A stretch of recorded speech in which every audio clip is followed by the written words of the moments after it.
ஓம் சக்தி பராசக்தி குரு வாழ்க, பங்காரம்மா வாழ்க.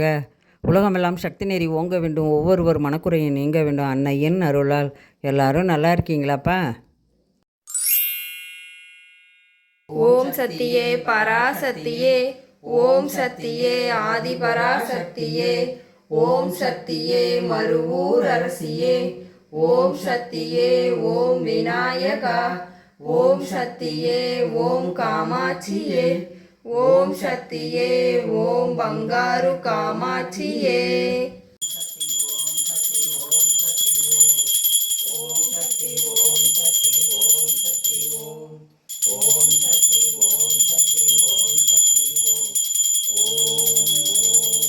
இன்றைக்கி என்ன வீடியோன்னு பார்த்தீங்கன்னாப்பா, இல்லை காலை சாப்பாடு என்னன்னு பார்த்தீங்கன்னாப்பா, முருன்னு கோதுமை தோசை கார சட்னி வச்சுருக்கோம். வாங்க சாப்பிட்லாம் எல்லோரும்.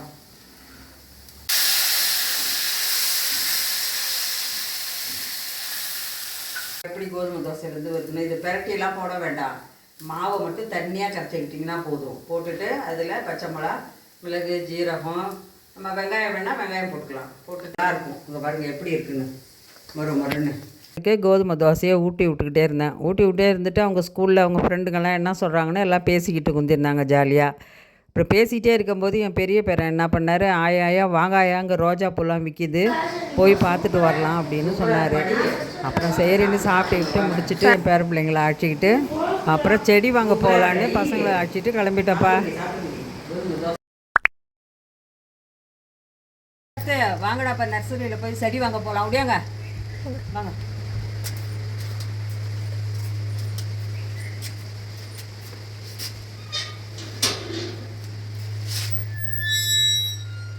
அப்புறம் நர்சரிக்கு போனப்பா.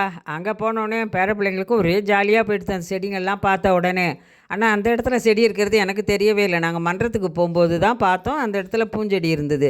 சரின்னு தான் அப்புறம் பேர பிள்ளைங்களெல்லாம் அழைச்சிட்டு போனோன்னே அதுங்களாம் அங்கே அழகாக பட்டாம்பூச்சிங்கள்லாம் பறக்கும் பொழுது எங்கே பார்த்தாலும் குடு குடு குடுன்னு அங்கேயும் இங்கேயும் ஓடிட்டு கிடக்குறானோ. இன்னொன்று என்னென்னு பார்த்தீங்கன்னா, எனக்கு மனசில் எப்பயுமே எனக்கு தோன்றது இந்த பட்டாம்பூச்சிலாம் பார்த்தீங்கன்னா நம்ம பங்காரம்மா நினப்பு தாண்டா எனக்கு வரும். எங்கே போனாலும் அம்மாவே நம்ம கூட வராங்கன்னு. ஏன்னு கேட்டிங்கன்னா, அம்மா வந்து இப்போ வந்து எல்லா ரூபத்துலேயும் வந்து பட்டாம்பூச்சியாக அழகாக வராங்கடா. நம்ம நினைவுகள்லாம் வந்து நினைவு மூட்டுறதுக்காகவே அம்மா பட்டாம்பூச்சியாக வரா. அங்கே போனோடனே அழகழகாக பட்டாம்பூச்சிங்கள்லாம் அழகாக பறக்குது. எனக்கு அம்மா நினப்பு தான்ப்பா வந்தது.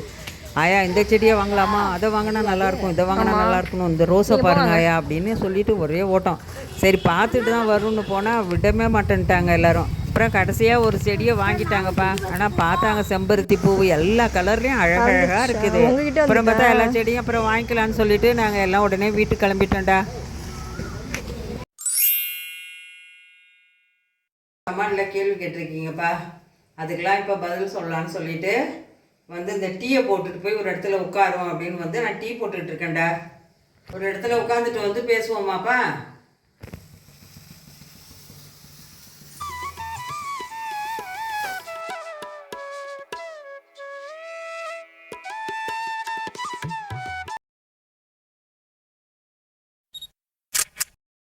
பராசக்தி எல்லாரும் நல்லா இருக்கீங்களாப்பா? திவ்யா சக்தி நீங்கள் நல்லா இருக்கீங்களாம்மான்னு கேட்டிருக்கீங்கப்பா. நான் நல்லா இருக்கேன், நீங்களும் நல்லா இருக்கீங்களா சக்தி? சங்கீதா அங்குசாமிப்பா, நீங்கள் சென்னையில் இருக்கீங்கன்னு சொல்லியிருக்கீங்க.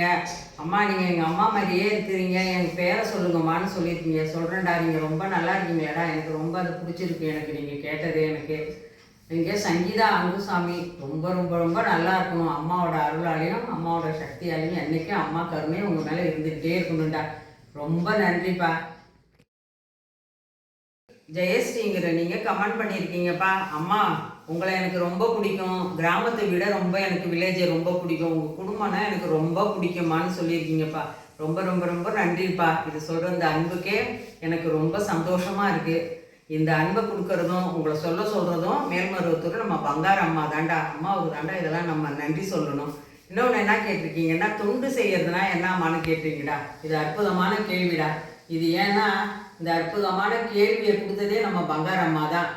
ஏன்னு பார்த்தீங்கன்னா, அம்மா வந்து மேல்மருவத்தூருக்கு நம்ம போனோம்னா சின்ன தொண்டாவது செய்ய சொல்கிறா அம்மா. தொண்டுனா என்னன்னு கேட்டிங்கன்னா, சிறு துரும்பு எடுத்து தொட்டியில் நம்ம குப்பை தொட்டியில் போட்டோன்னு வச்சுக்கலாம், அது தொண்டு.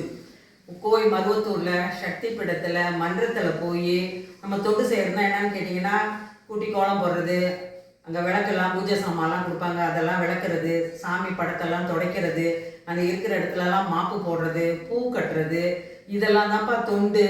இன்னொன்று என்னன்னு பார்த்தீங்கன்னா, அம்மா தொண்டுங்கிறத எல்லா கோயிலையும் போய் செய்யலாம்.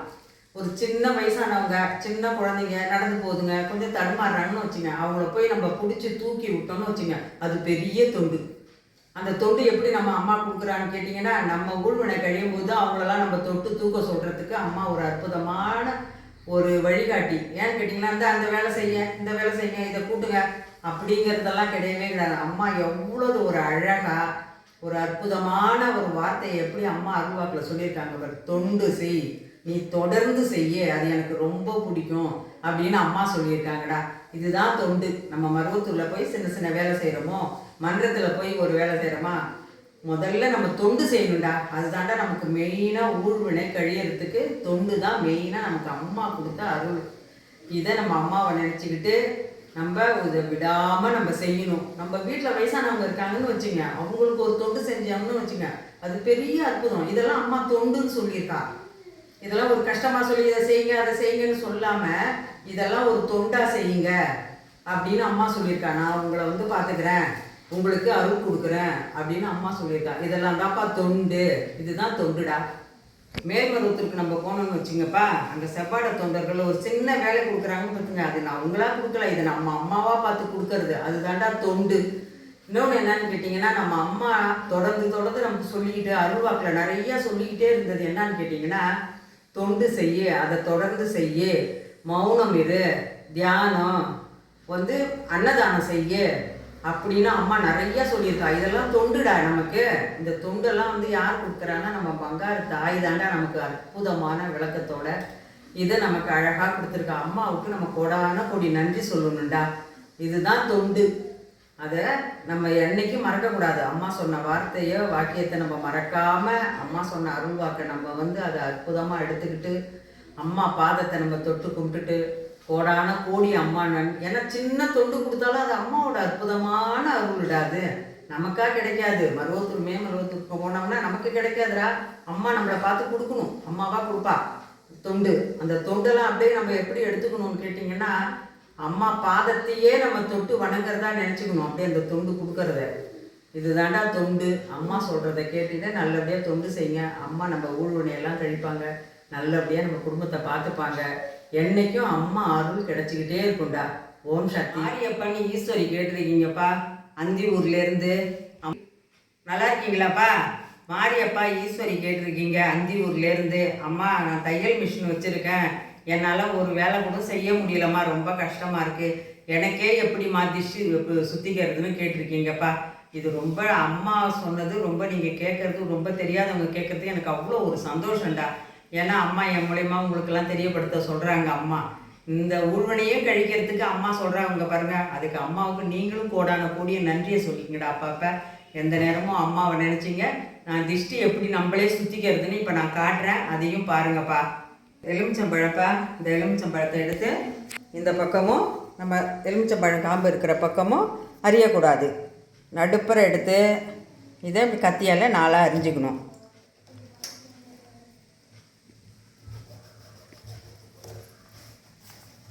இந்த மாதிரி 4 அரிஞ்சிக்கணும்டா. 4 கீத்து இருக்குங்களா? இதில் மட்டி குங்குமம் வாங்கிக்கணும். கடையில் அரக்கு குங்குமம் நம்ம நெத்தியில் வச்சுக்கிறது, அதை வாங்கக்கூடாது. இந்த மாதிரி மட்டி குங்குமத்தை வாங்கி இதுக்குள்ளே நடுப்புற அப்படி வச்சுக்கணும். ஏன்னா இது நம்ம திஷ்டிக்காக இதை நம்ம வைக்கிறோம். மட்டி குங்குமத்தை வச்சுட்டு இதுக்குள்ளே தாண்டா சூடம் வைக்கணும். சூடத்தை வச்சிடணும்.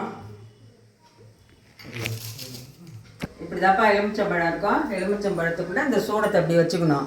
வச்சுக்கிட்டு கிழக்க பார்த்து இருக்கணும், இல்லைன்னா வடக்க பார்த்து நிற்கணும்டா. நம்ம சுற்றிக்கிறதுக்கு தான் இப்போ நான் காட்டுறேன் பாருங்கள். இருக்கும் எலுமிச்சம்பழம், இதுக்குள்ளே தான் சூடத்தை வச்சுக்கணும். வச்சுக்கிட்டு கிழக்க பார்த்து நிற்கணும், இல்லைன்னா வடக்க பார்த்து நிற்கணும். நம்ம நின்றுட்டு இப்போ நமக்கே நான் சுற்றி காட்டுறேன் பாருங்கள். அதை மாதிரி தான் நம்மளே சுற்றிக்கணும். இதை மாதிரி ஏற்றிக்கிட்டுப்பா. ஓம் சக்தி பராசக்தி, ஓம் சக்தி பராசக்தி, ஓம் சக்தி பராசக்தி, ஓம் சக்தி பராசக்தி, ஓம் சக்தி பராசக்தி, ஓம் சக்தி பராசக்தி, ஓம் சக்தி பராசக்தி, ஓம் சக்தி பராசக்தி, ஓம் சக்தி பராசக்தி. பார்த்தீங்கன்னா அப்படியே நம்ம சுற்றிக்கணும். நம்மளையே நம்ம வச்சு சுற்றிக்கணும்.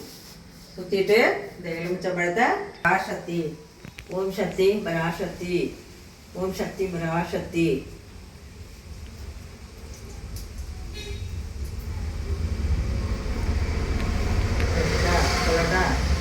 அந்த நம்ம புழிஞ்சு போட்டுட்டப்ப அதை அப்படியே தாண்டிடணும். தாண்டிட்டு அதை உடனே ஒரு துணி எடுத்து சுத்தமாக தொடச்சிடணும்.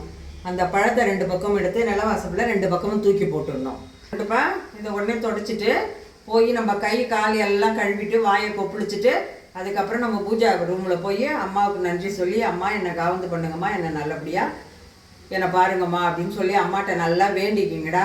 அம்மா பார்த்துப்பா எல்லாத்தையும் கஷ்டத்தையும் அம்மா நீக்குவா, அந்த ஊழ்வனையும் நவரும். அப்பப்போ பார்த்தீங்கன்னா செவ்வாய்க்கிழமை வெள்ளிக்கிழமை உங்களுக்கு உடம்பு முடியலைன்னா குடும்பத்தில் பிள்ளைங்களெல்லாம் வச்சு ஒரு நட சுற்றுங்க. உங்கள் தையல் மிஷினுக்கு ஒரு திஷ்டி சுற்றி போடுங்க. நீங்களும் இதை மாதிரி நீங்கள் சுற்றிக்கிங்க. உங்கள் குடும்பத்தோடு சுற்றணும்னு சொன்னீங்கன்னா எல்லாருக்கும் சுற்றிட்டு அவங்கள சுற்றி உங்களை வச்சு 3 சுற்ற சுற்றிட்டு அப்புறம் அவங்களுக்கு சுற்றிட்டு வந்து புழிஞ்சு விட்டுடுங்க. அவங்க தாண்டிடுவாங்க. உடனே இதெல்லாம் சுத்தம் பண்ணி தொடச்சிடணும். இதுதான்ப்பா நம்மளே நம்ம திஷ்டி எடுத்துக்கிறது அம்மா சொன்ன முறை. அடுத்த வீடியோவில் பார்க்கலாம். ஓம் சக்தி.